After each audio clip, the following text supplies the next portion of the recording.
Are we good? Are we live? Yes, we are live. Ladies and gentlemen, welcome back to the number one podcast in the world. It is Confessions. Thank you for joining us today, live on a Wednesday night, a little bit earlier than what we normally stream out of. Usually we're live on Friday. Today we're live on Wednesday. Got some week of events going on, and so we're joining you for a special episode, a midweek episode of the number one podcast of the world. Subscribe if you haven't already. Today is episode 59. 59, and still going strong. It feels like just yesterday we recorded the previous podcast. Like Friday feels like yesterday. It doesn't feel like that long ago either. Where we were like, "Dang, we're at the 50th episode." That was a big checkpoint. Now we're already about at 60. Yeah, we're about to be at 60 by next week. Just another day in the office, you know? Another day in the office and continuing to see growth. We hit a good milestone though. Yeah, we hit Huge congratulations. huge congratulations from the moment that we started. From the moment we started making clips to yesterday, we hit 100 subscribers. From the moment that we started. And it took a total of about 40 days, roughly. 30 of those days, it took 50. 10 of those days, we got another 50. And then we're on pace to get 50 in under a week. So the growth is rapid, and we're having a lot of fun doing it. There's a lot more work that's being put into this, blood, sweat, and tears, and I hope that y'all enjoy it. And we're just trying to continue to create. We're not trying to just put out a whole bunch of content and it be crap content. We want to make sure that what we put out is what we believe is representative of us, not only individually, but as, Confessions, number one podcast in the world. Subscribe if you haven't already. And so, we're putting a lot into this, and I just hope that y'all know that we are doing our best to make this exactly what we say it is, the number one podcast in the world. But ladies and gentlemen, without further ado, it is time for some confessions. I'm your host, Father Derek, or D. Rizzy. I forgot. I might have to ditch the Father Derek name now. As always, I'm joined by my brothers, Raz, you, Brother Jerome, and welcome to yet another episode of Confessions. So, yeah. Have you thought about it yet? What? Replacing Father Derek. D. Rizzy's the other name that I go by. The other one. But that's the villainous one. That's D. Rizzy was usually, the one that comes out at night. Yeah, that was the villainous one. He's the one that comes out on a Friday night. Yeah, so now I don't know. I think I can stick with Father Derek because I don't know. I gotta talk to God about this one. About Papa Derek. Gotta get some conviction, bro. Because Gotta pray about it. Gotta pray about it. Papa Derek. But maybe we'll just stick with D. Rizzy. We'll see. Maybe Whatever sticks. Father Derek has stuck since freshman year baseball. Because remember, I used to pray. Yeah. I was praying. Harlan was the one. Yeah. Harlan was the original one that called me Father Derek. And that's how I got the name. It's because of Harlan. Shout out Harlan. I don't even know if he watches, but shout out you, Harlan. So I don't know. Yeah, it has been that long. I remember that day. Yeah. Yeah, that's literally whenever it started. So that one stuck. And then Seba gave me the nickname D. Rizzy like whenever I was 20. Yeah. So that one hasn't been around for that long, but still, it's been a nickname that's stuck for the past couple of years. I mean, turning 25 here in a couple of weeks. Kind of crazy to think about. You're a quarter instead of a dime now. Nah, not a quarter. I'm gonna live to 125, so I'm technically 20%. 20%. Yeah. Oh, Yeah. Nice. But and then you know what? What's funny is like I know I'm getting older, because whenever you were younger, like you get excited about your birthdays, and I remember whenever we went to Main Event for my birthday, me, you, Adrian, and then my family, my mom, my dad, and my brother. I was only able to take 2 friends to a birthday party, and it was at Main Event, and it was my 9th birthday, and Adrian and Raul were the friends that I chose to go with me, and I don't know, it was a great time. It's one of the very few times that I actually had a birthday party, because I'm a summer baby, and most of my birthdays, as a result, were with family. So I didn't really have birthday parties like that. But that was one of the ones, and that's the one I remember very vividly, because it was like I was so excited. I was like, this is the first time I'm actually gonna get to invite like my friends to be with me on my birthday, instead of just family. So that was pretty cool. But It's exciting. I never really had many birthday parties either. It wasn't until like a year or two ago where my birthday started getting kind of bad. It's like around this time my birthdays kind of have a bad rap. I was born the day before 9/11. I had to go to attend a funeral on one of my birthdays from a close family member. You know, an assassination, a political assassination happened on my birthday. So it's like, dang, when my birthday comes around, it's like, it's not Brother Jerome's birthday. It's this, or it's this, it's this. But it's all right. It's a good conversation starter. Yeah. Yeah. But the reason why I brought it up was because I was like, you're getting older because now, like, someone asked me, I talked to this with JJ. I was like, bro, my birthday's coming up this Friday. I remember back in the day, we used to play games, stay up all night, maybe, go out somewhere, do something fun, go do something that we don't normally do, right? But for this birthday, all I want to do is stay home and do nothing. Like, I want to do nothing. Like, of course, I'm going to do my typical routine, like work out, do some work, then come on the pod because my birthday's on a Friday. So get to do the #1 podcast in the world on my birthday. So that's awesome. But in general, man, like my dream days are days where I get to just stay home and do nothing. Like, I don't want to go take a trip. I don't want to go out anywhere. I just want to stay home, eat some good food, like maybe some homemade meals, and then that's it. That's like a perfect day for me. And not feel guilty about it afterwards. Yeah, and I feel 'cause you're guilty like, about it. I mean, "Man, like I deserved that. that I means earned that. that means cramming in extra work Monday, Tuesday, Wednesday, Thursday, so that I have the ability on Friday to, all right, I'm gonna take it easy. I'm gonna take it easy today, and then just show up for the pod, and then back to work on Saturday. You know what I mean? Because these days, like I said, but I've been putting in a lot of work, and we all have. But like on my end, of course, I've been putting in a different type of work, and so it's required more out of me, especially on the weekends. Like on the weekends now, I'm putting in, anywhere from 6 to 8 hours just on working on the pod alone. And then of course I still have my personal real estate business, and then I'm also helping my parents out with their business and their marketing. And so, a lot more things are stacking up on my plate, and now I'm having to, like, at any time that I can do work, I take advantage of it to do work.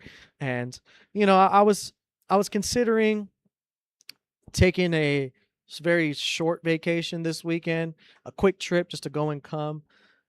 But I think I might just end up passing up on it, just because, like I said, man, I, the I can see it, like what we've been working for over a year, going on a year and a half.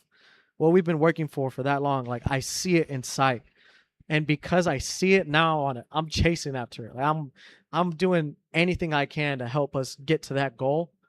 And so if I got to give up a couple vacations, then so be it, because it's going to get us closer to that dream. And of course, with that dream will come more opportunities. And eventually, you know what, every weekend can be a vacation if we want. But I feel that desire, like that fire is lit in me. Not that it hasn't been, but before we were talking about it, it's like a figment of the imagination. Like, man, one day this will happen. But now that it's actually, I'm seeing it happen, and it's coming quicker than I could have ever anticipated. Now I'm just like, all right, now we need to really, like, we were already going at 10. Now we need to take it to 20. We need to keep, what are more ways we can continue to elevate, continue to grow. And so, yeah, I'm just working all the time. And I think that in and of itself is a privilege. Being able to wake up every day and choose to go to work because you're building the life that you want, instead of going to a job you hate or doing something for someone else. You're doing this for yourself. Having the ability to say that I'm working a lot, but it's to build my own dreams, that means so much more to me. And that's why it's like a privilege. I feel privileged to be able to say that, no, I'm working on Saturdays, but it's because I'm building my dreams, and I feel privileged to be able to say that. So I'm not going to take advantage of it, I'm glad to hear that. This is amazing. It kind of reminded me of something I heard yesterday. I recently was going through all my orientation stuff for tech, and I went yesterday, right? It was kind of a bad first experience, I'm not gonna lie, because it was raining all day, first of all. So, and the campus is pretty big. So here I am, a young pup, and like it's like a small town boy in a big city almost. And I don't know where anything's at. They're sending me all over the place. And unfortunately for me, it wasn't a smooth transition from South Plains to tech, because you have to transition everything over from your finances to all these types of paperwork. They ask for your blood work, the left finger of your grandma, the hair of your dog, all these government documents. And so, that those can be, kind of frustrating to deal with because you got to wait how many business days, right? And then someone says, "Oh, I never got it." And then you're on hold for 30 minutes, three times. The problem happens at 11, 10 o'clock in the morning, and it still doesn't get resolved, and it goes into the next business day. So that all happened in the beginning of the week, and it was frustrating. But I'm like, you know what? Look at the glass half full. This is a privilege. I can see why people don't continue going to school because this is a lot. Especially doing it as a first generation student with no help, and you have to navigate all this real life government business stuff. And I talked to my mom about it. I was like, man, it's a whole different ball game out there. But I like it because it's a privilege, like you mentioned. It's teaching you a lot, getting you out of that comfort zone. Um, and then it just shows you that light that we're chasing right at the end of the tunnel is right there. It just gets closer and closer. Because I never would have thought, like, dang, I'm going to be at Tech. Especially, it's a good time to be a part of it as they grow with athletics and, the oil money and all that. And as Lubbock grows in general. So it's very exciting. And then, of course, on the other hand, I'm dealing with my internship. That's a whole separate thing. So I'm, juggling two balls at once. But on the bright side, I figured out where I'm living and when the move-in date is. And yeah, it's a little less than 2 weeks. You're about to move in, right? Yeah, that's what I was about to say. A little less than 2 weeks. That's It's exciting. right. I'm gonna be living on campus around where the softball stadium is Okay. and the Around 4th Street. hospital and rec and that area over there. Yeah. Kind of more on the west side. So yeah, That's it's exciting. That's Yeah, super exciting, man. don't I have remember, to do no. I remember hour going drives through no that more. whenever I went to Baylor, Uh-huh. like the first year, and I just remember like feeling excited, but at the same time I didn't know what to do because I was like, this is the first time I've ever been on my own. So And it's a nice experience because I didn't get that full, first time freshman experience at Baylor because it was during COVID. during COVID. So now I'm like, I'm a little bit older, but it feels good. It feels good to experience it. Something that, was foreign to your family. And there's just being a byproduct of what we're doing here. Mhm. It feels like I'm on a roll right now. Even though all those frustrating things happen, but it's part of the game, I guess. Do you want to see it? Can you hear me? No, we're good. Oh, okay. Man, for me, I'm in a new season of life. It's weird. And I've personally don't think I've ever experienced this. It's a weird transition, but I won't go into too much depth on the pod, but I believe, like always, I think God's guiding me down the right path. He's allowing me to grow. I felt as if for the past year and a half, I've been, in a ways, just zombie mode, just getting up and doing. I haven't necessarily had the want to do anything for the past year and a half. And that's something that I'm just now starting to realize. But, I've been praying about it. I've been kind of turning to God and turning to good coping things. For example, like my coaches over at MMA, the priest at church, family, friends, staying consistent. I stay consistent with what I have to do, right? With the business, with working out, with health and all that. I've been consistent. That hasn't gone away, but I haven't necessarily had that flame that you guys are talking about. I don't want to say it's completely gone, but it has dimmed down a little bit, if I'm being honest.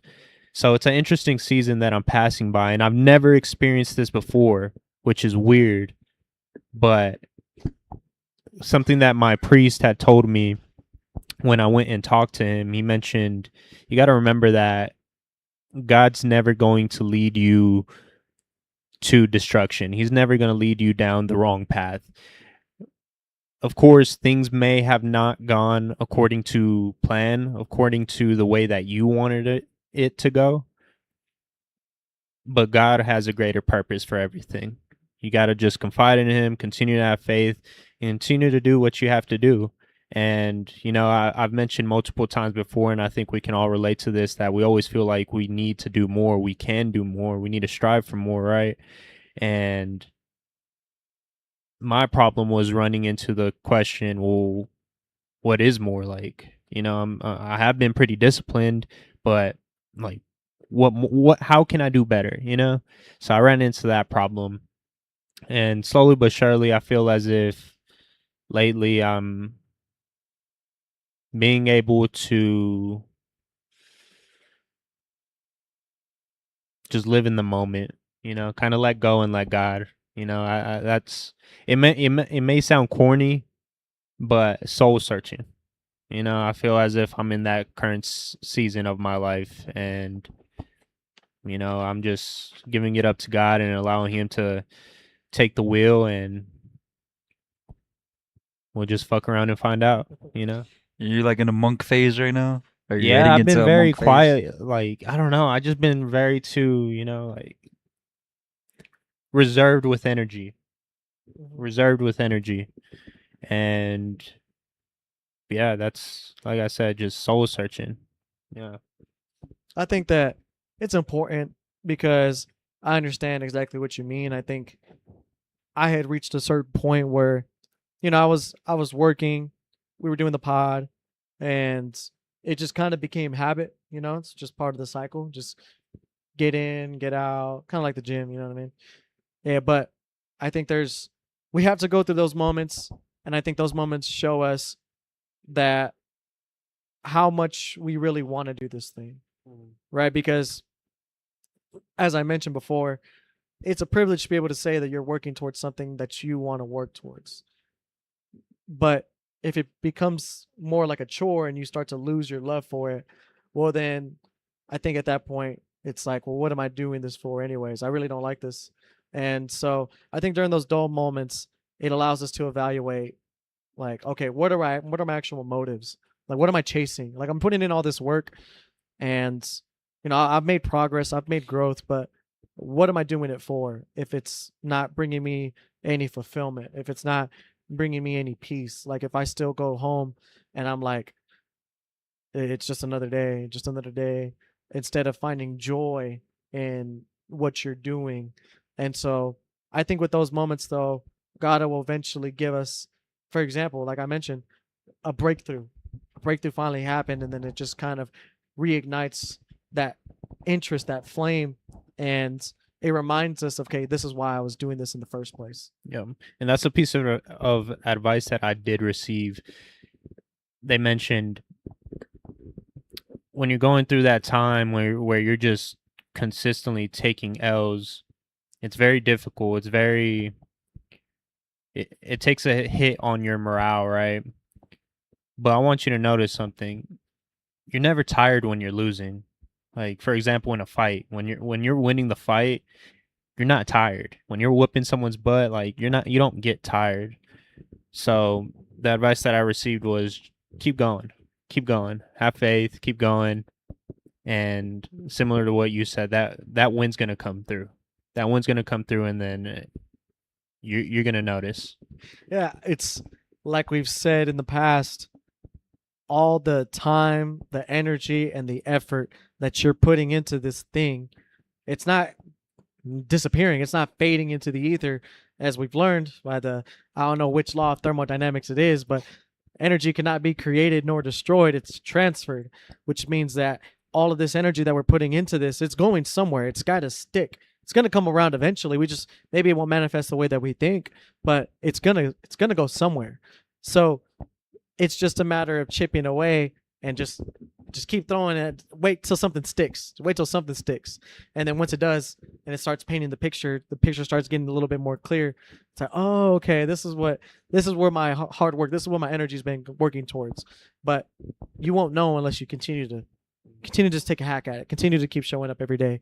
If you just give up, whenever things start getting rough, you maybe completed 10% of the image, but there's a whole 90% on the other side of it. So sometimes it won't come clear, and you might just have to go through that phase of, man, I don't even know why I'm doing this anymore, but just keep showing up anyways, and then it'll become clear. It'll reveal itself, and you just got to give time, but yeah, It's exciting, man. A lot of good stuff. Real quick, I need a piece of advice, right? Recently too, I lost access to. This is part of like staying busy and keeping growing, keep uh keeping up all that, right? When I try to work in the mornings, right? When it's whether it's doing something for my internship, school, finances, or whatever, I have a old laptop. It's 3 years old and it takes forever. So when I'm trying to do a task, right, that task that could be done in 15, 10 minutes ends up taking anywhere from 30 minutes to an hour, right? And I have multiple tasks to do. Like for example, this morning I started around 9. Didn't get that one thing done until about 12 or 1 because of all the buffering and the loading. And it's just the old laptop and I don't have resources to go to you know the computer labs or anything like that. How do y'all manage that if your equipment isn't helping you out? Because I'm like, oh, I can go to the library and stuff like that, but I just, I don't know. It kind of unmotivates me and it kind of kills my vibe. I'm like, man, I can't get, it's a waste of a day. I feel like I'm wasting my day when something like that happens. And it's been happening, this time where I have a little bit of downtime this past week or two. And I'm having a hard time. Like, man, it's kind of like what Ro mentioned. I'm like, man, we're all Bluetooth connected, kind of killing my morale. I'm like, man, I'm trying to get all this done, but it's slowing me down, and me getting slowed down feels like I'm going backwards. So and then I'll be honest, I hold myself accountable. I'm like, man, this is taking forever. I'll just stop, and I'll just go waste my time. So, how would y'all combat that? Would y'all just like, man, F it, invest in something new, stick it through, or go somewhere? Yeah, I would just ask myself personally, is there an immediate solution? Whether it's going somewhere else, buying a new laptop, or, even asking someone to borrow a laptop. I think that's what I would sit there and ask myself first. And if there is, then, I mean, it may suck a little bit. You may have to put, for example, your pride to the side to go ask someone, or you may have to suck it up and spend that money to buy the new equipment, or it may be a hassle like, damn, now I have to go over here to go actually do some work. But if there's an immediate solution, I would just take it, even if it may be a little inconvenient. Because lately I've been, that I was doing so good, but then I don't know. I guess I hit a slump and I felt myself kind of like getting distant again. Right? I wasn't praying as much. I wasn't reading the Bible like every day like I was. It's just here. And I'm going through that little slump, and I'm like, man, how do I as much as I want to get out of it, there's other things that keep going wrong. It's like it's the devil trying to work harder now that I'm getting closer to God, and it's like it gets frustrating. For me, I stay disciplined, man. Even if you're not in the greatest moods, of course, turn back to those healthy coping mechanisms. Turn back to the things that like, hey, I know I need to go hit the gym. Hey, I know I need to work on some marketing. Hey, I know I gotta make sure I eat healthy. And for me personally, I literally cut out all the negative, all the bad. Like, that's what I'm doing lately. Like, I haven't been smoking, I haven't been drinking. I'm over here trying to stay away from the woman, like, be gone. Social media, stay away from that. Stay away from even the negative self-talk, or even the locations. For example, if I'm in my room, I sometimes get like in my feelings sometimes. So I'm like, you know what? Let me get out of here. Let me go to a coffee shop, do some work. And I put myself in a position or around certain people, in order to bring up that morale, in order to be inspired, or in order to not lean on my own personal motivation, but lean on like the people the environment that I put myself in. For example, like going to the gym, I see everyone getting a pump in, and I'm like, you know what? Hey, let me put in that work. I'm not in the best mood, but You know, am I going to be the only one that doesn't do push-ups? You know, or for example, coming here with the pod or doing this, like if I'm being completely honest, I didn't necessarily want to. I'm not in the best of moods, of course, but just being around my two brothers right here, you know, you guys uplift me. You know, seeing you guys come in with high energy, talking about y'all's success and stuff, I'm like, man, that makes me happy. You know, it makes me happy to be able to see them win. It also inspires me to keep going, to push myself through this little slump, whatever I'm going through.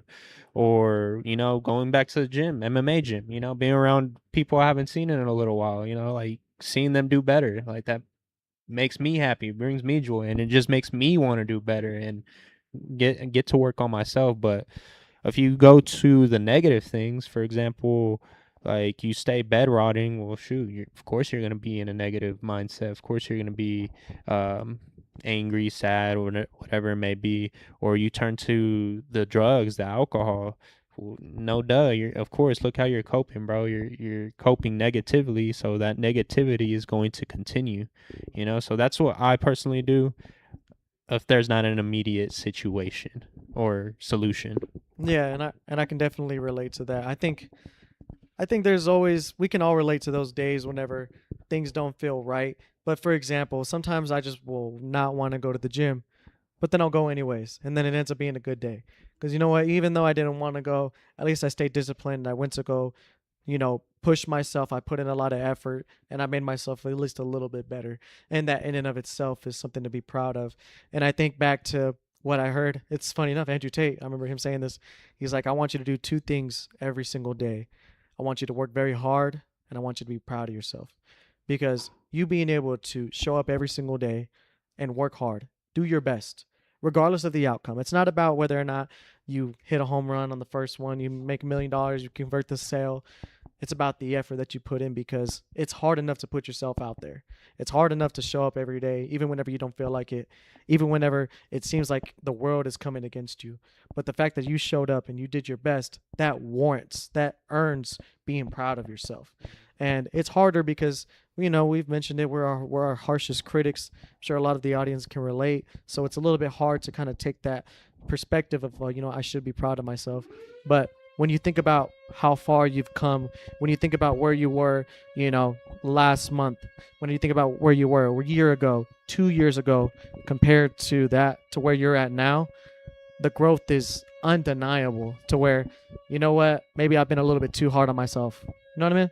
And so that's why it's important to have the people around you to also give you that perspective, which is why I share the same sentiment with Raul here. It's like having y'all in my life, having the people that I have in my life, it's uplifting, and I say it's God's greatest gift to me, because the fact that I have y'all makes me better, and the people around me, the people that I have in my circle, make me better. They make me want to work harder. They hold me accountable, and that in and of itself is something that I would never trade that for the world, because I could easily be by myself. I could easily be around people who do the opposite, who allow me to slack off, who allow me to be in my feelings, who allow me to make excuses. But the people that I have right now, they don't let me do that, and I'm proud of that. I like, even though it doesn't feel good all the time, at least they love me enough to call me out whenever I'm not meeting my expectations or the potential that I have.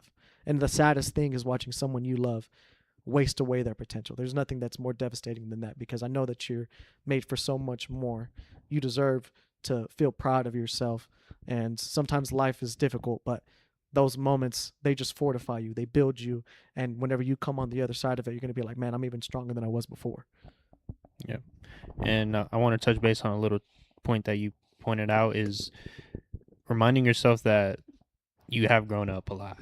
That's something that I consistently need a reminder of. Like, dang, Raul, you've come a long way from when you were 20, 21, 22, like the level of maturity that you've come from, because I know the Raul I used to be. We know the past versions of ourselves, right, to where we are now. And I know Derek has mentioned this a little bit as well in the past, like fake it till you make it, and this may come off as a little arrogant, but I'd rather be a little arrogant than cutting myself short. But I'm already perceived as I'm perceived at this level when I'm quote unquote down right now. Imagine when I'm up. Just imagine that, you know? So I keep reminding myself that. I'm like, keep going forward, keep moving forward. Even though you don't feel like it, even if today it may take you a little bit longer, you may end your day at 1 a.m., 2 a.m., so be it. Just go. And I usually relate to Derek on this. Usually those late night sessions when you don't feel like going to the gym and you still go and you get it in, it feels so much more valuable with those.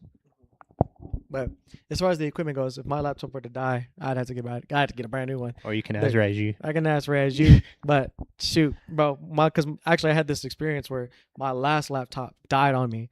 So I was like, my whole life was on a laptop, and my parents, knowing that, they decided, you know what, son, we want to bless you, let's get you a new laptop. And so they were actually able to bless me with a brand new laptop. So shout out parents. But if this one were to go, shoot, even if I gotta freaking take out a loan and get on my credit card, whatever, like I'm doing what I gotta do because my whole life is on this laptop. If I don't have this laptop, then ain't none of this happening. So that's what I'm saying. It's more of an investment because I know I need it. It's for my business. So yeah, that's my approach to it. That makes sense. I guess that's what I was trying to say is like looking at it as an investment because I see that you have your office little setup, you have your little office right there, and I'm like, dang, I want one of those because you just feel much more efficient with your work. You know, you're more motivated. You know, when your equipment's working nice, you're like, okay, now I'm on a roll, everything's going good. But if it's taking forever, you get unmotivated. Kind of what was happening to me, and man. And then when it's like a domino effect, when one thing's negative, everything else is you're just like, man, screw all this, I'm done, right? And and I don't want to. You know, those are ugly. Those are nasty L's. I don't want to be taking those. Mhm. And that's why I was like, man, Mhm. I guess I'm gonna have to pull out a loan and get a new one then, because You have to eat I it, can't. man. Yeah, Yeah, I just gotta eat take it. the L. But at 'cause- the same time, it's not an L because you're making an investment that's going to make your life easier. Because that's how I've been looking at a lot of things lately. This is one thing that I've learned from my broker.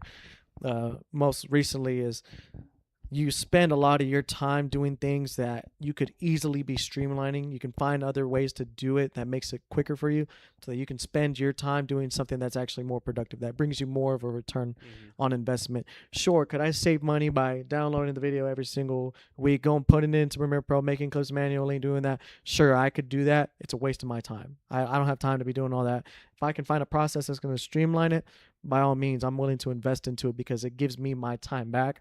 And our time is infinitely valuable because we're always running out of it.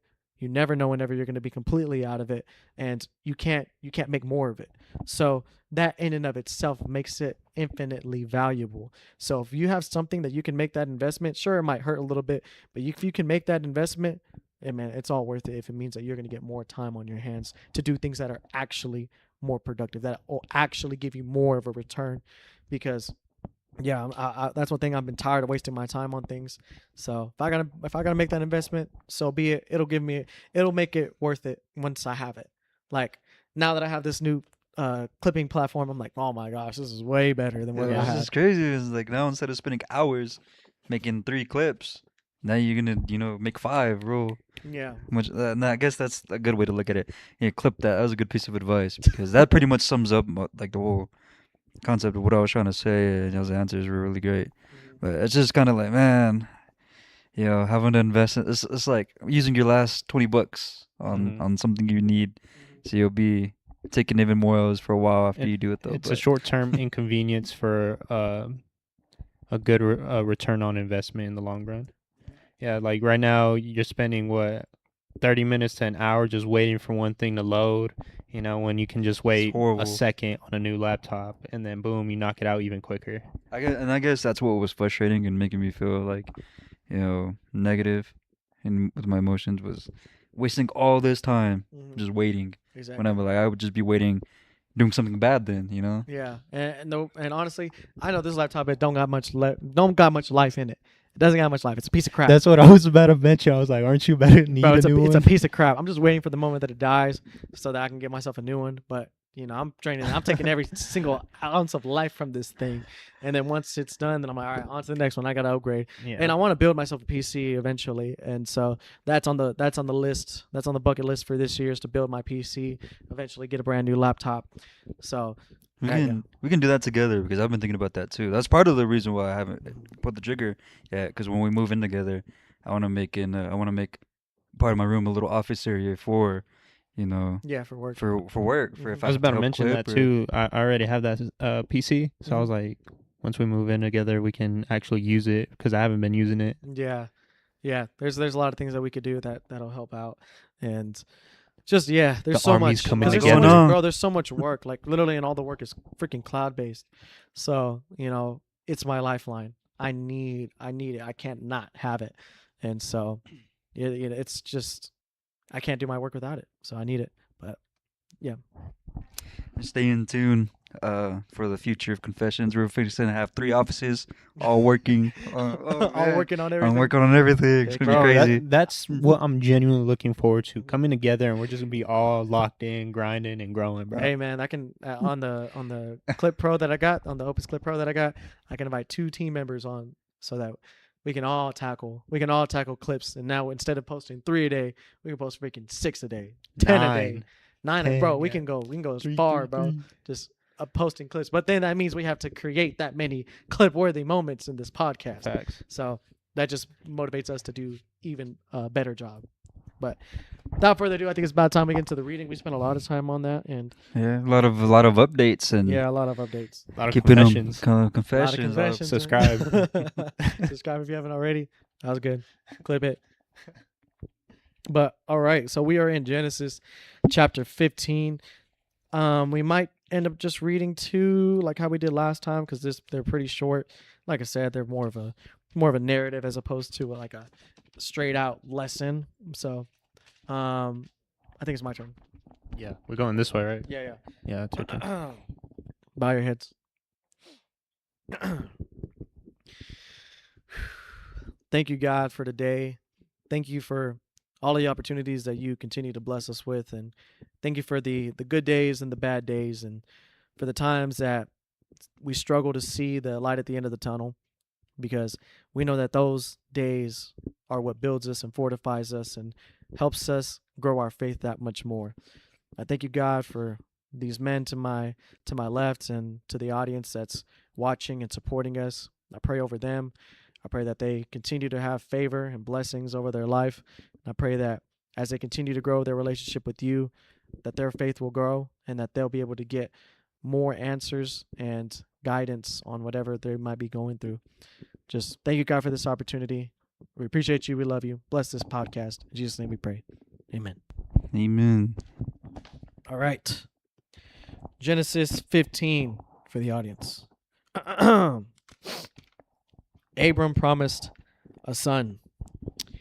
After these things, the word of the Lord came to Abram in a vision, saying, "Do not fear, Abram. I am a shield to you. Your reward shall be very great." Abram said, "O Lord God, what will you give me, since I am childless, and the heir of my house is Eliezer of Damascus?" And Abram said, "Since you have given me no offspring, one born in my house is my heir." Then behold, the word of the Lord came to him, saying, "This man will not be your heir, but one who will come forth from your own body, he shall be your heir." And now he took him outside and said, "Now look towards the heavens and count the stars, if you are able to count them." And he said to him, "So shall be your descendants." Then he believed in the Lord, and he reckoned it to him as righteousness. And he said to him, "I am the Lord who brought you out of Ur of the Chaldeans to give you this land to possess it." He said, "O Lord God, how may I know that I will possess it?" So he said to him, "Bring me a 3-year-old heifer, and a 3-year-old female goat, and a 3-year-old ram, and a turtle dove, and a young pigeon." And he brought all these to him, and cut them in two, and laid them each half opposite the other. But he did not cut the birds. The birds of prey came down upon the carcasses, and Abram drove them away. Now when the sun was going down, a deep sleep fell upon Abram, and behold, terror and great darkness fell upon him. God said to Abram, "Know for certain that your descendants will be strangers in a land that is not theirs, where they will be enslaved and oppressed 400 years. But I will also judge the nation whom they will serve, and afterward they will come out with many possessions. As for you, you shall go to your fathers in peace. You will be buried at a good old age. Then in the fourth generation they will return here, for the iniquity of the Amorite is not yet complete. It came about when the sun had set that it was very dark, and behold, there appeared a smoking oven and a flaming torch which passed between these pieces. On that day the Lord made a covenant with Abram, saying, to your descendants I have given this land, from the river of Egypt as far as the great river, the river Euphrates. The Kenites and the Kenizzites and the Cadmonites, and the Hittite and the Perizzite and the Raphaim and the Amorite and the Canaanite and the Girgasite and the Jebusite. Sarai and Hagar. Now Sarai, actually, can you hit the camera real quick before I continue on 16? Cool. All right. Chapter 16. Now Sarai, Abraham's wife, had borne him no children, and she had an Egyptian maid whose name was Hagar. So Sarai said to Abram, now behold, the Lord has prevented me from bearing children. Please go into my maid. Perhaps I will obtain children through her. And Abram listened to the voice of Sarai. After Abram had lived 10 years in the land of Canaan, Abram's wife Sarai took Hagar, the Egyptian, her maid, and gave her to her husband Abram as his wife. He went into Hagar, and she conceived. And when she saw that she had conceived, her mistress was despised in her sight. And Sarai said to Abram, May the wrong done me be upon you. I gave my maid into your arms, but when she saw that she had conceived, I was despised in her sight. May the Lord judge between you and me. But Abram said to Sarai, Behold, your maid is in your power. Do to her what is good in your sight. So Sarai treated her harshly, and she fled from her presence. Now the angel of the Lord found her by a spring of water in the wilderness, by the spring on the way to Shur. He said, Hagar, Sarai's maid, where have you come from, and where are you going? And she said, I am fleeing from the presence of my mistress Sarai. The angel of the Lord said to her, Return to your mistress, and submit yourself to her authority. Moreover, the angel of the Lord said to her, I will greatly multiply your descendants, so that they will be too many to count. The angel of the Lord said to her further, Behold, you are with child, and you will bear a son, and you shall call his name Ishmael, because the Lord has given heed to your affliction. He will be a wild donkey of a man. His hand will be against everyone, and everyone's hand will be against him, and he will live to the east of all his brothers. Then she called the name of the Lord who spoke to her. You are a God who sees, for she said, Have I even remained alive here after seeing him? Therefore, the well as called Bir Lahai Roy, behold, it is between Kadesh and Bered. So Hagar bore Abram a son, and Abram called him the name of his son, whom Hagar bore, Ishmael. Abram was 86 years old when Hagar bore Ishmael to him. Interesting. So that's where Ishmael comes from now. 15 and 16. Yeah. Sounds like some drama's going on. Some Yeah, baby yeah, mama it's drama. just a It's a baby mama drama. It's weird because, okay, so God had promised Abram a son, and instead of choosing to have it with his wife willingly gave him a mistress, and then he conceived, and then his wife despised the mistress because of it and tried to cast her away. But God's covenant was still on, because he did tell Abram that he was going to be a father to many descendants, and so God held true to his covenant. But Woman. yeah, How you gonna give Abram another woman and then get mad at him for having a baby with that other woman that you gave him. Like, come on now, That's make that crazy. make sense. That even happens today. Make that make sense. happens today. I think I'm just calling it how I see it, you know. no, I'm not. I mean, you're not wrong, but at the same time, why did Abram listen to this girl? Why did he listen to her? Yeah. Like he should have known from the beginning. Like this doesn't sound like a good idea. You know, God had already promised me something. He said that I was gonna have a son. So, you know, I don't think I would have to go to another woman to make that happen. It's like I don't know the way that I see it. It's like if I were to tell you, hey, Raul, you know what? You know, you're gonna have $20 today, and then instead of working, you go and just take it from somebody. You know what I mean? It's like, well, why did you do that? Like I told you, I didn't say to go do that. You know what I mean? Why did you go the roundabout way instead of just trusting in me? You know what I mean? So I think that's how I think. Even though his wife makes no sense, and honestly, I don't understand. I don't understand what she was expecting, but he was dumb for following her. Like, And no, why did he completely listen? agree. Why did he listen to her in the first place? See, this is why you don't listen to your wives, because look at what happened to Abram because of it. He was like, "Hey, don't threaten me with a good time," you know. So, I don't Come on now. No, but I completely agree. Yeah. Yeah, you took he allowed her to take the lead when it came to that, and instead of like, hey, this kind of I felt as if it was a test, you know, like he was getting tested by his wife, like, this sounds too good to be true, you know. Who am I gonna listen to? God Almighty, the creator of everything, or my wife? Yeah. Let me go with my wife. You know what I mean? It makes no sense why he would even do that. How does that work though? That could you say that it's adultery in a way that he cheated on his wife, and so I don't know for sure, but God, like I know it's not okay to do, right? But Yeah. in this instance, it was okay. No. No, so God, No. the Lord is also gonna be upset too, because I don't think it's Wasn't it in the Old Testament they reacted. had like multiple wives though? and Yeah, stuff? some of them would have multiple wives. And Or then they would call concubines. I guess they wouldn't never get married, but they would have a lot of children with different women. Something I wonder too is, you know, God did promise Abram that he was gonna have children, right? I wonder if he was already trying with his wife, you know, and it just wasn't happening. No, I'm sure he was, because even his wife said it. He said that the Lord has prevented me from bearing children. So I guess it was already in her mind that she wasn't able to, because they had tried. And so that's why she gave Hagar to him, because God had promised him children, Yeah. but she hadn't had children yet. So I guess you could say that her faith was shooken up too, and she made a bad call because of it.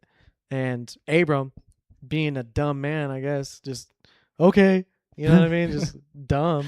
But you know, I guess the thing is, like, I guess the lesson we could get from that, right, is okay. Mind you, Abram at this point is in his 80s, right? And God tells him that, hey, you're gonna have a son, or you're gonna have descendants, right? And of course, he even kind of tells, or he kind of has this conversation with God, where he's like, you have given no offspring to me. And then he says that, you know, someone else would be the heir of his house. And he kind of has this conversation saying, God, I don't have a kid. I don't have a son. I mean, I'm already old, and I've yet to have an heir yet. But you're telling me I'm going to have descendants. I don't know how that's going to work. But God made a promise to him. And so I think that the example that we could take from that is, it's kind of how I brought up last time, was like your current circumstance, what's happened in your past, the thoughts, the presuppositions that you have of yourself, right? Those aren't the end all be all. However you think of yourself, God doesn't view you that way, especially if it's negative, right? And so God had made this promise to him, and even though it didn't make any sense to Abraham, like, bro, I'm already old as heck. My wife can't bear children. How am I supposed to have heirs whenever I can't even have a child? It's his lack of faith that led him towards trusting his wife, whose faith was already shooken. And then he went out and committed adultery and had a woman with someone that wasn't his wife, or had a children with someone that wasn't his wife. So I think the lesson in this is, even if God promises you something that maybe doesn't make much sense, just trust in him anyways, because his plan may not make sense. It may not add up because where I am at in life right now, I don't see myself this way. I don't see myself as being capable of being a father. But God made that promise to me. So instead of leaning on my understanding, why don't I just trust in Him? Because had He just been obedient, maybe Sarai would have had a child anyways, which, spoiler alert, she becomes pregnant and conceives another child. So he went the roundabout way. That's a spoiler alert for the future, but he went the roundabout way of doing things, and his wife got pregnant anyways. So you know, it's like if he would have just been patient, then he would have gotten exactly what God told him. That makes sense. Probably could have tried it with his actual wife, and it could have happened. I mean, it did end up happening. That's the thing. So Oh yeah, I'm reading it right here. yeah, Yeah. yeah. That's So I mean, yeah, I happen to have the foreknowledge, but it's just like, and that's the thing too, because we always say like, what is it? What's the saying where it's like, something is bliss, or what is it? Or like whenever you look at something from the past, like you're in the future, and then you look back and you're like, wow. Hindsight is Hindsight, 2020. yeah. Hindsight is 2020, because little did he know that in the future, his wife is going to conceive miraculously, right? She's old. They're both old. She hasn't been able to bear any children for who knows how long, and then she becomes pregnant. It's like, what the heck? You know what I mean? Like, how did this happen? But had they both just trusted in God's plan, then it would have worked out exactly how it was intended to. But now you have a house divided. And now you have, now I have children with this woman, I have children with this woman. Yeah, And he got himself in a mess. And then it even says, like, now his Ishmael will be a wild donkey of a man. His hand will be against everyone, and everyone's hand will be against him. Oh. And he will lead to the east of his brothers. And so now you have, now this child that necessarily, it wasn't, I mean, I don't want to say it's not God's plan, right? But it wasn't at least how it was told to Abram, how it would happen. But now you have this side, that a wild donkey of a man. I don't know what that means, but it don't sound good. And then now you have the one that's supposed to be the son that God had promised, and it's like, shoot, now you have two opposing worldviews, right? Two opposing sons that are going to conflict with one another. Yeah. So Mine says he shall be a wild ass of a man. yeah, donkey. Actually. Yeah. But yeah, I'm already kind of reading into chapter 17, and I don't want to spoil it, but yeah, you see it. Baby Yeah. Mama Jama, 80 years old. But you also see, man, I don't want to go into too much into it, but kind of how Derek was saying, like, God had this initial plan for Abram, right? And he kind of went the roundabout way of it, which ended up turning into this with Ishmael, right? And you see kind of negativity towards that situation. But just reading little glimpses of chapter 17, you see like a whole 360, complete opposite with the next child. But I think this is something that we could all relate to, is sometimes we've decided to take fate into our own hands. We say, you know what, God, because I don't understand it, and because maybe it's taking too long, I'm going to put my hand on the wheel, and I'm going to start steering. Yeah. I'm going to take over. And because you take over, now it goes this complete wrong direction, and now you're finding yourself in a situation that, oh shoot, I put myself in a bad spot. I disobeyed God's order because I tried to take over instead of just trusting in Him and letting His timing come through. Let His plan fall in place, fall in order, like how He said it would.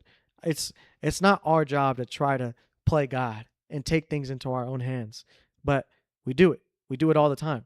And so I think this is just another lesson, another reminder of, hey, you don't have to try to understand it. You don't have to try to, make sense of it all. Just trust in God, trust in His plan. Things will work out how they're supposed to. But as soon as you try to take over, as soon as you try to take things into your own hands, then that's whenever things are going to go off course, and you're going to find yourself in a lot more difficult of a position. I feel like that's something that we can really take away from Abraham or Abram, because this isn't the first time we're kind of going over that with him, right? He did the same when they went into Egypt, no? where he hid his wife and Yeah. pretended to be his sister Yeah. rather than his actual wife. Yeah. It's just another example. Yeah. It's another example of Interesting. just taking fate into your own hands. Yeah. You know what I mean? And kind of twisting. Well, God said this will happen, so this should be okay, right? Because technically, I'm going along with what He said, but you know it's wrong. Mm-hmm. Like, you know you're not supposed to do it, but you do it anyways. And then, oh shoot, I get a negative outcome. What did you expect? You know, what did you expect to happen? And then next thing you know, oh, God comes through how He said He would, and it's like, ah, darn it. You know, I probably should have been patient after all. So, yeah, it's a good little, That it's was a a good one. good little narrative. Yeah, next week's even more drama, even more drama, More baby mama drama. more baby mama drama. It's kind of cool to hear though too, like when if I'm out there, in the wild, and someone brings up Abraham or Sarai or something, I'm like, hey, I know who they are now. It's better like, oh, I don't know anything about those people. But I think one thing too that's still kind of cool is that despite Abram making a bad call, God still made a promise to him. And he didn't just back away from it. He said, "Oh, you disobeyed me," because this is the second time that he's disobeyed him. So he's just because he disobeyed him, it didn't take away that covenant that God had made with him. God sticks to His promises. If He promises you something, He gives you desires of your heart, and you know what? He's going to follow through on them. Like I said, it may not come at the time that you expect. It may not come in the way you expect. You might think that I'm not even capable of this happening, but God made that promise to you.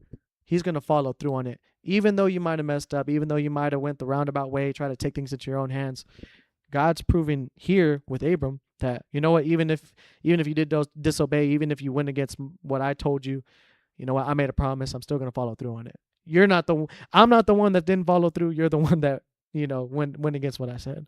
But there's another cool part of it too that we could take out of it. But yeah. All right. We can move on to Matthew chapter 25. Crazy. Matthew 25.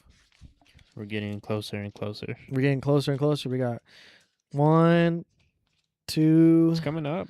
3, 4 more chapters. There's 29, Nope. 28. 28. Yeah. We're in 25. 25. So after today, there will be 3 more. But all right. Matthew 25 for those of y'all that are still watching. If you are still watching, subscribe. If you haven't already, drop a like, comment, share the video with your friends. And yeah, open your Bible to Matthew 25. Which one y'all want to take it over? You want to or me? You're going to read the whole thing? You want to go half and half?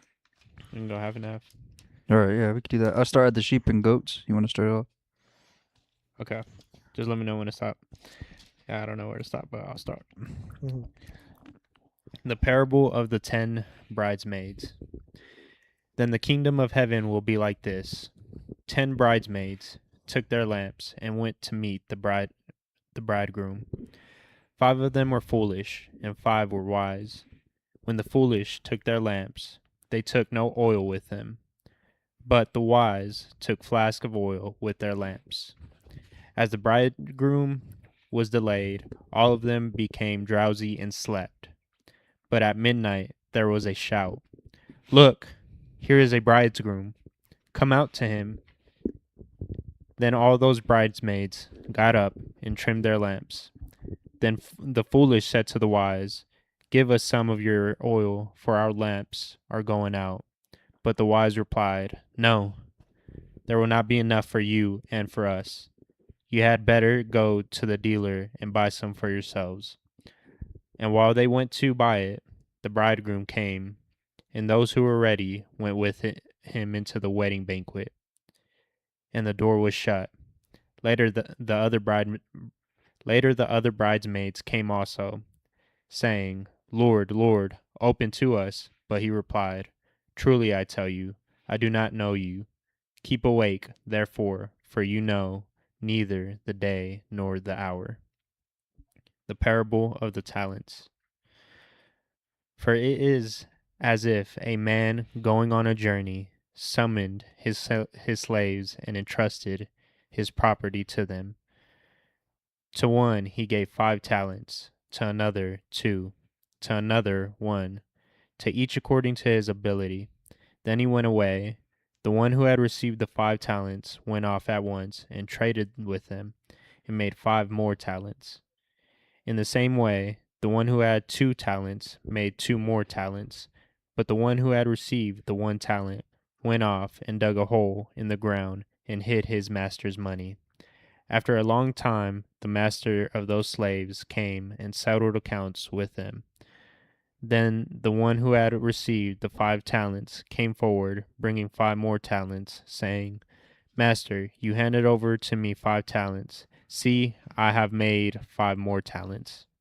His master said to him, Well done, good and trustworthy slave. You have been trustworthy in a few things. I will put you in charge of many things. Enter into the joy of your master. And the one with the 2 talents also came forward, saying, Master, you handed over to me 2 talents. See, I have made 2 more talents. His master said to him, Well done, good and trustworthy slave. You have been trustworthy in a few things. I will put you in charge of many things. Enter into the joy of your master. Then the one who had received the 1 talent also came forward, saying, Master, I knew that you were a harsh man, reaping where you did not sow, and gathering where you did not scatter seed. So I was afraid, and I went and hid your talent in the ground. Here you have what is yours. But his master replied, You wicked and lazy slave. You knew, did you, that I reap where I did not sow, and gather where I did not scatter? Then you ought to have invested my money with the bankers, and on my return I would have received what was my own with interest. So take the talent from him and give it to the one with the 10 talents. For to all those who have more will be given, and they will have an abundance. But from those who have nothing, even what they have will be taken away. As for this worthless slave, throw him into the outer darkness, where there will be weeping and gnashing of teeth. Okay, Jeremy, yeah, I think you can finish. Go ahead and finish it. There's some really powerful stuff, by the way. Yeah. Okay. The sheep and the goats. When the Son of Man comes in his glory, and all the angels with him, then he will sit on his glorious throne. All the nations will be gathered before him, and he will separate them one from another, just as shepherd separates the sheep from the goats. He will put the sheep on his right and rates the sheep. Let me restart that. I already fumbled. He will put the sheep on his right and the goats on the left.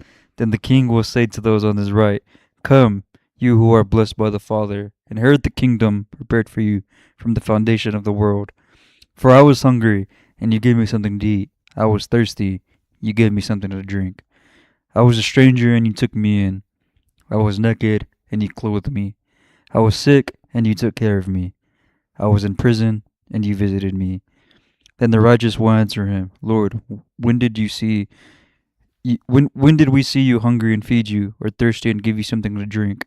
When did we see you a stranger and take you in, without clothes and clothe you? When did we see you sick or in person and visit you? And the king will answer them, Truly I tell you, whatever you did for one of the least of these brothers and sisters of mine, you did for me. Then you also say to those on the left, Depart from me, you who are cursed, into the eternal fire prepared for the devil and his angels. For I was hungry, and you gave me nothing to eat. I was thirsty, and you gave me nothing to drink. I was a stranger, and you didn't take me in. I was naked, and you didn't clothe me. Sick and in prison, and you didn't take care of me. Then they too will answer, Lord, when did we see you hungry, or thirsty, or a stranger, or without clothes, or sick, or in prison, and not help you? Then he will answer them, Truly I tell you, whatever you did not do for one of the least of these, you did not do for me. And they will go away into eternal punishment, but the righteous into eternal life. That was a good this is finish. powerful. Matthew chapter 25. Matthew chapter 25. This is powerful. I really like the 2 parables. I had a little bit trouble understanding that last part, or that last paragraph. Mm-hmm. The one I read? Yeah. Okay, well, I guess we could start from the beginning. The parable of mine is the parable of the 10 virgins, and I low key missed a little bit of the beginning because I was messing with the camera. So what I understood from this parable is that there was 10 total bridesmaids, Mhm. correct, or virgins Mhm. in your translation. 5 of them were wise, 5 of them were foolish, and they all had lanterns or lamps. And 5 of them decided to carry like an extra flask of oil, and then the other 5 didn't. The foolish ones, right? And when the time came that um, the bridegroom, what it's called in my translation, when the time came that he arrived, the ones that were unprepared, the foolish ones without the oil, were trying to go to the ones with the oil and ask them, "Hey, can we get some? Can we get some?" And they were like, "No, we don't have enough to give. Like go over there, get some real quick, go buy some, and then come back." And then the ones that were prepared, of course, they just filled back up because that bridegroom was a little delayed. He did arrive a little bit later, and the time that he did arrive, the bridegroom, they were able to fill up their lamps back again, and they were prepared to go and see him. But of course, the foolish ones weren't. So I like to think about this as the time when Jesus comes. Uh, he may show up a little bit later than expected, right? But we still have to be ready. And like how we've mentioned time after time, stay ready so you don't have to get ready.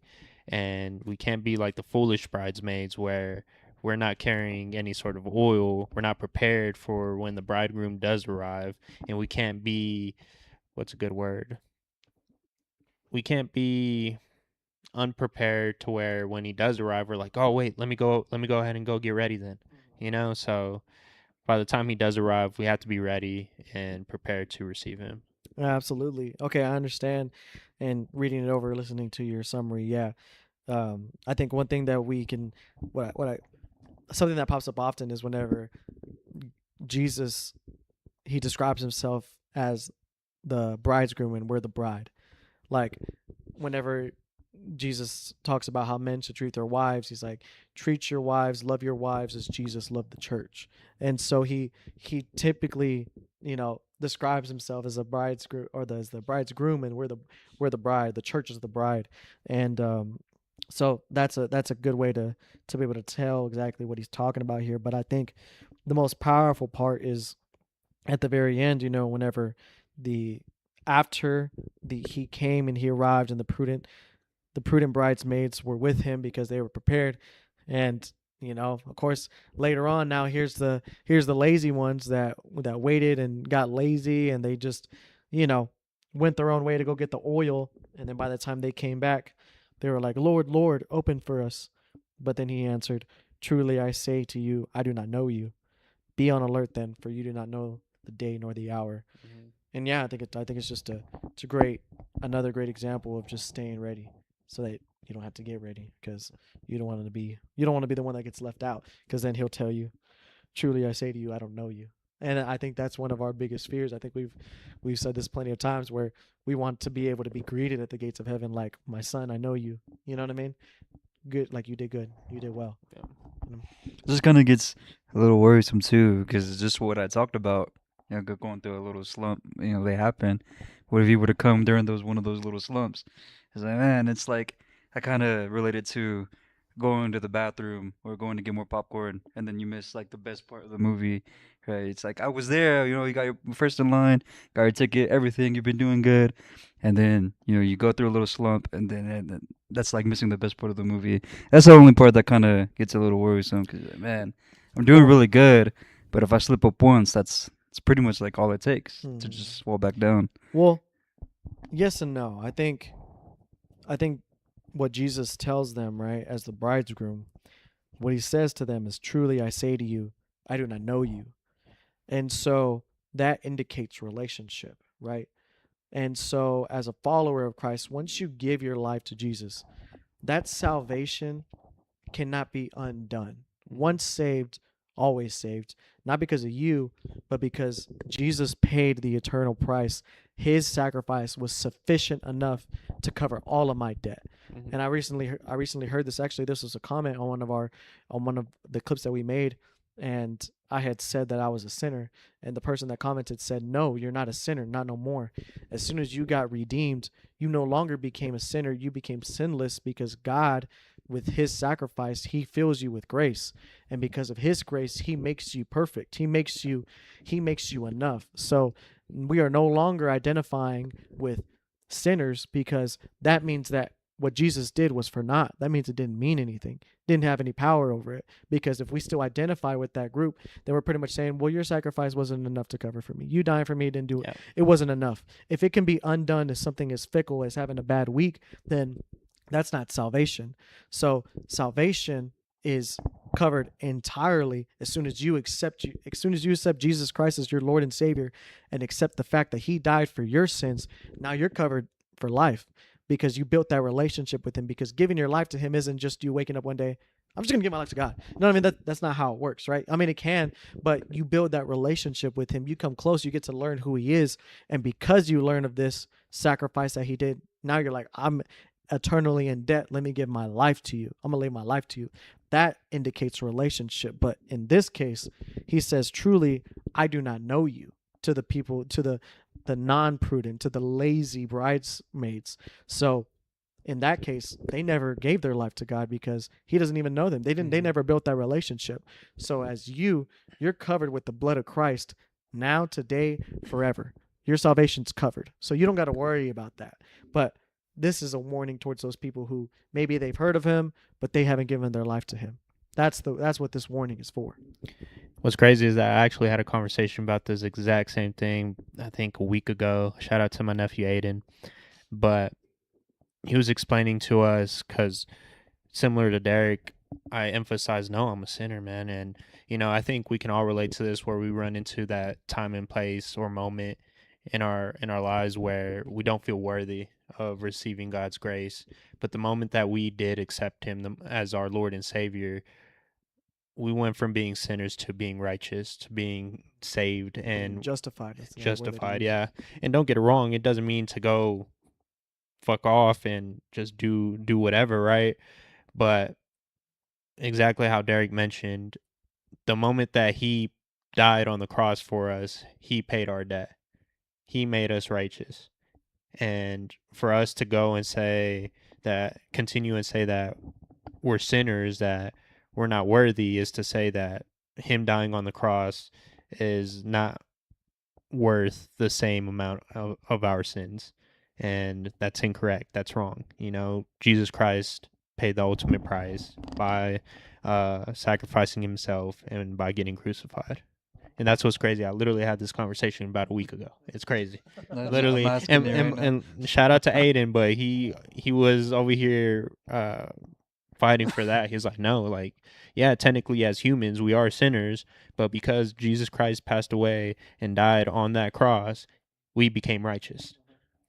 So, kind of simplifying it, it's just a straightforward, like, since you could still go to heaven even though you still sin, or constantly sin, and are all sins equal, right? They're all equal, right? So In the eyes of God. in the eyes of God. Mhm. So even if you do something as little as steal a piece of candy, or on the other extreme end, you murder someone, you can still go to heaven if you're like, hey, I know I shouldn't have done that, but I did, and that's what you're saying. That message is saying. That's the thing. We gotta remove the I, because nothing I do that's good or bad is enough to undo his sacrifice.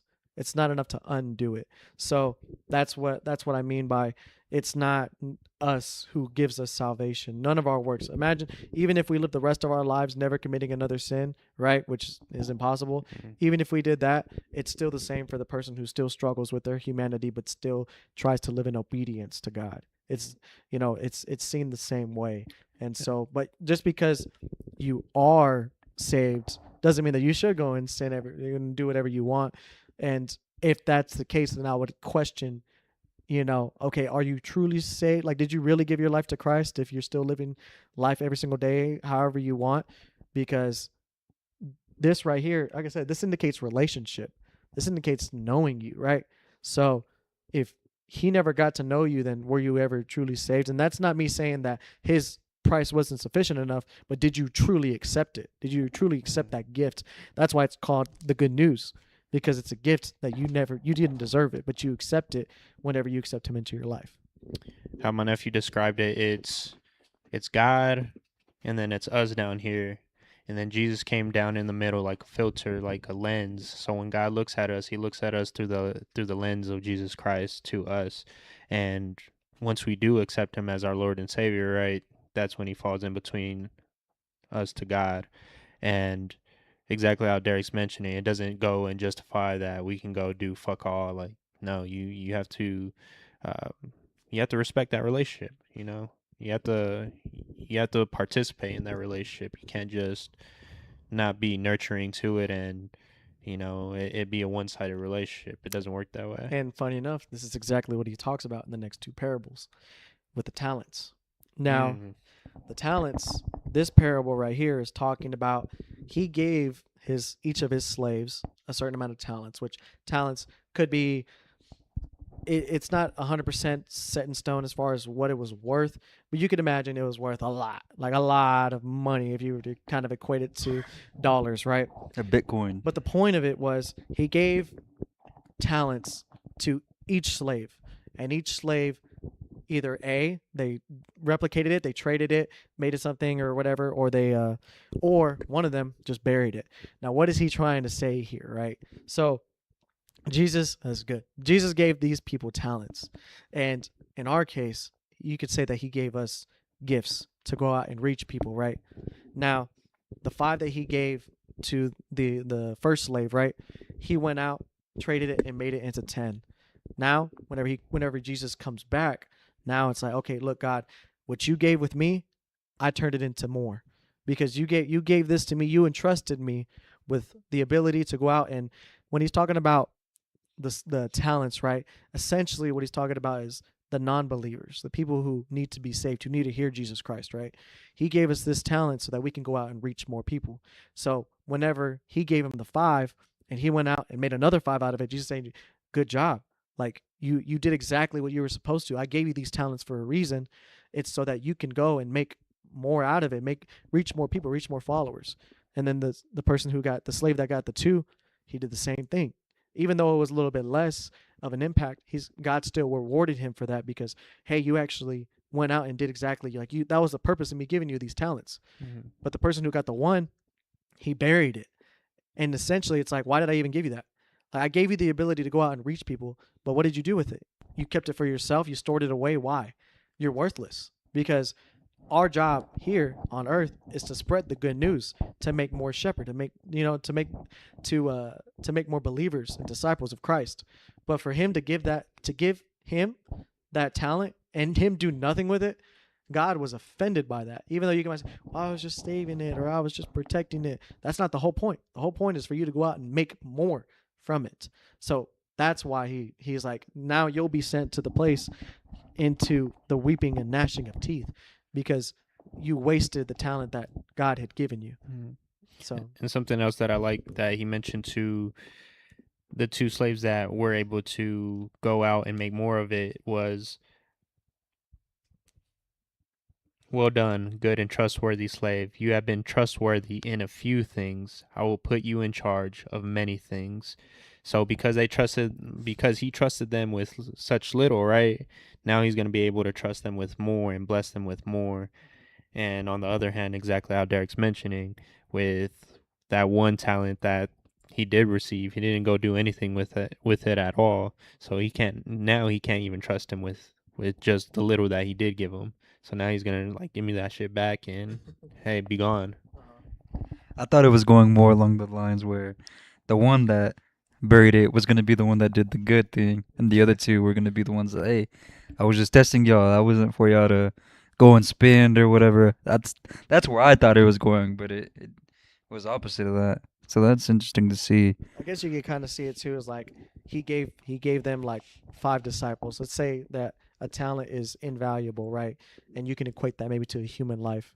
He gave them five people to look over, and not only did they look over those 5, they gave him another 5. Like, so whenever he came, like, look, God, I gave you more disciples than you left me with. And then the 2, of course, he had 2, and then he gained 2 more. But then the 1, it doesn't even say that he tried to cultivate it or make more of it. He buried it underground. He's like, basically, he left that 1 talent for dead, left it useless. He abandoned it. He abandoned that talent essentially. And so it's like, well, You know, you couldn't even give me this one person to another person. You know what I mean? So yeah, that's the point of this parable here, is to show that when God trusts you with something, no matter how big or little it may seem, you're supposed to do something with it. Go out and get more people. Go out and make more disciples for Christ. Preach the message. Because otherwise, if you just set it, lit there dormant, I mean, he gave you this talent for a reason, and you don't do anything with it, then it was worthless. So, Yeah, it's honestly kind of scary, just because, one, for me, you know, you don't want to waste that talent. The blessings that he does give you, you don't want to waste it. So I guess it's, in a way, figuring out what that is and saying, just giving your full faith and trust into God, and being able to put yourself out there and let your light shine onto the world, you know, rather than being real reserved and shy and timid, and being like, you know what, I'm gonna just go save this. I'm gonna save it for myself, or I'm gonna save it for when the time comes. yeah, and I think, like I said, this is even the next one is a really good example of it, because in the judgment in this parable, he's talking about sheep and goats, right? And he says that he will separate them from one another, and he'll have the goats on his left and the sheep on his right. And for the sheep, or for the goats, he says that my father, or come you who are blessed, come you who are blessed of my father, inherit the kingdom prepared for you from the foundation of the world. For I was hungry, and you gave me something to eat. I was thirsty, and you gave me something to drink. I was a stranger, and you invited me in. Naked, you clothed me. I was sick, you visited me. I was in prison, and you came to me. And then they're asking him, like, hey, when did that happen? Right? But then this is what's the powerful part about it, right? He says, truly I say to you, to the extent that you did it for one of these brothers of mine, even the least of them, you did it to me. And so what Jesus is saying is that these are all my people. Everyone. If you look at them, it's a reflection of me. If you didn't take care of them, you didn't take care of me. But if you took care of them, you took care of me. You have the goats, right? You have these goats, and then you have the sheep. The sheep are what, those are the lost. They wander anywhere. Sheep are stupid. They'll go off of a cliff. They'll follow each other. If they get scared, they'll have a heart attack and die, right? So that's why Jesus calls himself the shepherd, right? And so the goats are the ones that, okay, you went out and you made these sheep into goats. Like, you made them to where they're now dependent on, like, they're independent on themselves. They can take care of themselves. But then he says to the sheep, depart me, accursed ones, into the eternal fire which has been prepared for the devil and his angels. For I was hungry, and you gave me nothing to eat. I was thirsty, and you gave me nothing to drink. I was a stranger, and you did not invite me in. Naked, you did not clothe me. Sick and in prison, you did not visit me. And then they asked him again, when did this happen? Right? And he said, it's the same thing with these lost sheep. You didn't do anything, right? You didn't try to save them. You left them there, and they're a reflection of me. Each and every single one of us, he's saying that is a reflection of me, because they say whenever God made us, he made us in his image. So in this case, you're the sheep. You're a part of the sheep. You didn't make nothing, right? You didn't save anyone. So that's why he's saying, depart from me, because you, instead of being the shepherd that took in the sheep, right? You just became a part of the sheep. You just blended in with the rest of the crowd and just went wherever, doing whatever it is you felt like doing, and you didn't take care of anybody. Like, you didn't do anything. So when it comes to the talents, and when it comes to the sheep and the goats, right? What Jesus is pretty much saying is that he's entrusted us here on earth to take care of his people, to take care of the lost, to bring them in and bring them closer to Christ. So whenever we don't do that, we're as worthless as sheep. We're as worthless as, dirt, basically. Because what's the whole point? God anointed us. God gave us the ability to reach people, and yet you do nothing with it. What's the whole? Jesus gave us this instruction to go out into the world, and yet you stay home, you stay comfortable, you stay in your own bubble, you do your own thing, you ignore the calling that God put over your life. And because of that, more and more of his children are going to hell, and that's your fault. It's at your hands, because God gave you the ability, but you did nothing with it, and because of that, now you're going to be punished. You're going to suffer the same punishment as they did. It's powerful. Kind of got me thinking about how talent's gonna be taken literal as well.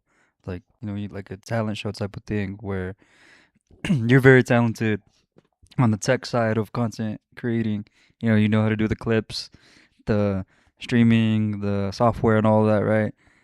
If you weren't doing nothing with that, that'd be a waste of a talent. Because that's such a big part of what we're doing. We're able to lead more people in front of more people to Christ through confessions. Like you said, this is your lifeline, right? So this is everything right here. How different would it be if you're like, I can't do all that. I know how to do all that, but I'd rather do something else. And I've had that feeling for a long time too. When I was dropped out of school, I'm like, man, a lot of people tell me I'm smart. I've always been told I'm smart and good in school, and I wasn't going to school, and I was like, man, there'd be people out there that would kill, to want to go to school, to want to learn, to want to do that, or people who want to play sports. There's a big 7 foot, muscular guy that just is doing the complete opposite instead of playing sports. Where you have this smaller guy, man, I would, do anything to have that talent and be able to play sports. So you really got to look at your talents, and what we're blessed with is a glass half full, because there's people out there that would just kill to do what we do, or want to do what we do, and that's what I got from the talents, because it's like, hey, I gave you these blessings, gave you these talents, I gave you these things. You're just gonna waste them. You're not gonna reach your full potential. And I think that's one of the scariest things. Is like, hey, like, I had this, and this, but I didn't do nothing with it. I just became a sheep.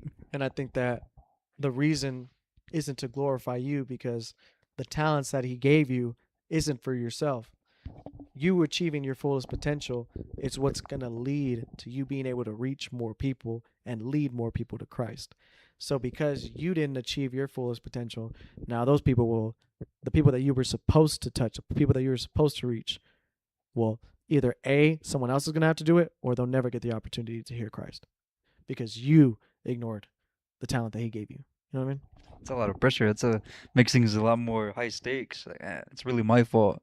Like, I think a while back, one of my friends told me, because I started this journey kind of, off and on, and we would just talk about it sometimes. And he had told me, like, man, how awful would it feel if you like looked at, because he's like, he asked me the question. He was like, do you talk about God with your friends? Like, because we had a high school friend group, and we just got out of high school, so we still talked and all that. We don't much anymore, but I still remember the conversation, because he asked me, he was like, sometimes I get nervous to bring on God around my friends, and he's like, do you talk about God with anybody? And I was like, one or two, and he was like, yeah, I do, a few more. And no, but there's one or two friends that know, like, we didn't at all. And he said, how awful would it feel if that friend, that you were close with, looked at you and said, I didn't know Jesus because of you. And it kind of got us thinking, like, your friend, your family member, your brother, your sister is going to hell because of you, because you didn't do anything about it. And it kind of gets you thinking, like, man, I gotta, don't take this as a grain of salt. This is something serious. Don't be nervous to talk about it with people, because that might be the little faith of mustard seed they need. And I've been seeing that lately on the camera. I forgot how you do it. I need a reminder. Nah, I think that's very powerful that you bring that up. And because I remember a story, it was like a youth pastor of mine and he said he used to be in the fast life, you know what I mean? And he ended up bringing his friend along to one of these parties, and then his friends kind of got lost in that life. And then he got addicted to drugs, alcohol, etc. And then a couple months, whatever, years later, however, they run into each other again at a party, and then his friend looks at him and he's like in distress. He's lost his entire life to this lifestyle, and he looks at him and he says, you're the one that showed me this life. You're the one that introduced me to this. He's like, I'm here because of you. And it hit him, and it literally planted a seed that ended up turning his whole life around. And of course, we're in the mindset of like it's our fault. We got to change our life, or we're living it a certain way, then we need to take it into our own hands. But I think it's also understanding the responsibility we have as believers to be that example, to not be ashamed of our faith, because you never know who needs to hear it, and being careful about exactly where we go, who we interact with, and who we take the people that we so call friends or family or whatever, where we take them and where we lead them, because at the end of the day, you never know who's looking, you never know who's watching. And so imagine your little cousin, you're out there partying, drinking, maybe you do some drugs or whatever, and they see that, they're like, oh, well, he does it, so I can do it too. And then they do it and they get hooked on it. And it's like, if you would have been at church, or if you would have not even been at church, you can be doing anything else. You know what I mean? You could have been going out to, golf suites, or you could have been going to go bowl, or go to the gym, go play basketball. You can do something else, and they would have took that example and been like, you know what, I'm gonna go do that because he showed me that. And so we have to be willing to take that responsibility and accountability for those actions. And we tend to not think about it as much because we're so self-centered. We only experience life through our own eyes, so it's hard to put ourselves in other people's shoes. But I think exactly what Jesus is saying here, what he's trying to tell people, is you need to think about everyone else. This isn't about you. It's never been about you. This has always been about reaching my children, my lost sheep. That's why I gave you this blessing. That's why I gave you these talents, because everyone else that doesn't have the opportunity to hear Christ otherwise but through you, if you don't do it, then they might never get the chance, and that'll fall on you. And so that's why it's so imperative as followers of Christ to always keep in mind that, I'm representing Christ, and I'm on a mission here that's much greater than I could ever attribute. Like, I can never describe how important the mission is that Jesus set us on. So always be aware of that. It's kind of hard to wrap my head around, though. It's something I'm gonna have to ponder on for a little bit, sleep on, is taking accountability for other people's actions in a way, because I know that's part of the way of being followers and believers and men that are on the forefront, pioneering the next generation. That's part of the challenge that comes with it. Is that, hey, I didn't, tell you to do that, make you do that. You make your own choices, but I maybe showed you that, and I'm sorry. And, saying I'm sorry is hard enough as it is already, but saying I'm sorry for someone who is doing that on their own is even a tougher pill to swallow. I guess that's part of the next step of, like, hey, that relationship. This is, yeah, how much do you want to strengthen your relationship? And if that's part of it, it's a harder part for sure. I think y'all touch base on it a little bit, but it's also realizing that not everyone's going to be in the similar mindset as us, where we take fully responsibility for all our actions and all of our lives, right?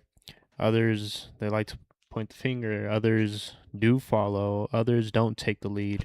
And it's understanding that us as followers of Christ, I mean, naturally, I think we do fall into that leadership position, because the more and more that you gain knowledge and you gain more of a relationship with God, you naturally fall into a position where, hey, I need to spread his word.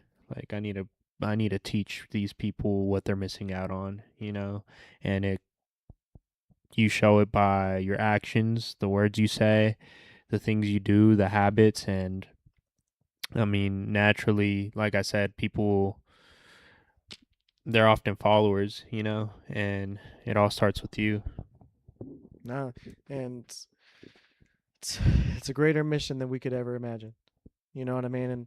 And we have our own goals, we have our own things that we would like to accomplish in this life, but we can't forget the overarching purpose of the why. Why do we do it? And it's just to lead others to Christ. To the bigger we grow, the more people that get to hear the word of Christ. Over the past 90 days, right? I did the research. Over the past 90 days, we've reached over 66,000 people just on YouTube alone. 66,000 people got to view our content. And because of that, maybe we planted a little seed about Christ. And you know what I mean? Maybe those people haven't heard it before. Maybe those people were doubting it. Maybe those people were having a hard time, but they heard something that was positive, and maybe it boosted their morale, and now they're walking a different direction. We never know. I mean, most of the people that watch our stuff will never meet. We'll never get to have a conversation with. All we have is, we can put out these clips, we can put out the content, and just pray and hope that it reaches the right person. And I think that's part of us leaving it in God's hands. Like we're being faithful servants by doing this, and trusting that this is what God has called us to do. We also trust that He's going to do His part as well and take this content to the people that need to hear it. Something else that I kind of like about this last parable, doesn't really matter how many talents that you have. If you have 5, 2, or 1, use it. Spread the word, and allow your light to shine out to the world.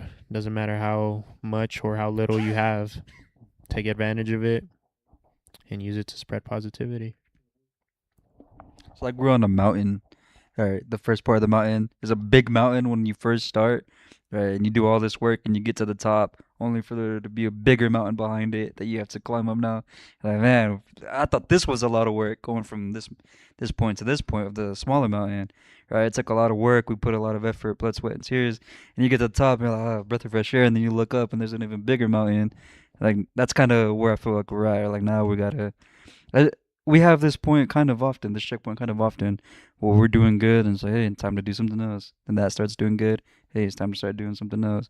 Right now, that big mountain we're climbing is the overarching theme of, hey, what's the main point of this at the end of the day? Now that's where we're at. And I think that's what's beautiful about this now. We have a clear direction, talking about God, but at the same time, throwing in that life advice that some people can relate to, 3 different perspectives, 3 different careers. We're bound to, reach a few people out there, which is exciting. And I was like, man, you'd have talked to me a long time ago. I would have never thought that, like, be a motivational speaker type. Like you go to high schools and give your testimony. And we're kind of, in a way, doing that. And Yeah. I love it. Just being faithful to the calling, and just like how it happened with the men with the talents, whenever they returned with their talents doubled, God didn't say, okay, you're good. And He was like, okay, now I can entrust you with more. Yeah, that's where we're at. Like, Yeah. dang, you're giving me more God. Like, all right, I got it though. Yeah. That's what I like. Like pretty much saying, I trust in you. I trust in you entirely. Kind of going back to Abram. I have no idea how this is going to work out. I mean, all I know is that you trusted me with this. This is all I know how to do. So I'm just going to give it my all, and I'll learn along the way. We'll learn along the way together. But Amen. wow, that was a great episode. Episode 59, a Wednesday night edition of the Confessions Podcast, #1 podcast in the world. Subscribe if you haven't already. If you are still watching, if you watch the entire podcast, we love you. Drop a like, drop a comment. Let us know. That way we can praise you in the next episode. How about that? We'll shout you out. Give them a shout out. Yeah, we'll give you a shout, and share it with your friends, family. Follow us on all of our socials, and plenty of content pumping out. So be sure to check them all out too. Share it with your friends and family. Love y'all. Catch you on the next one very soon. Peace.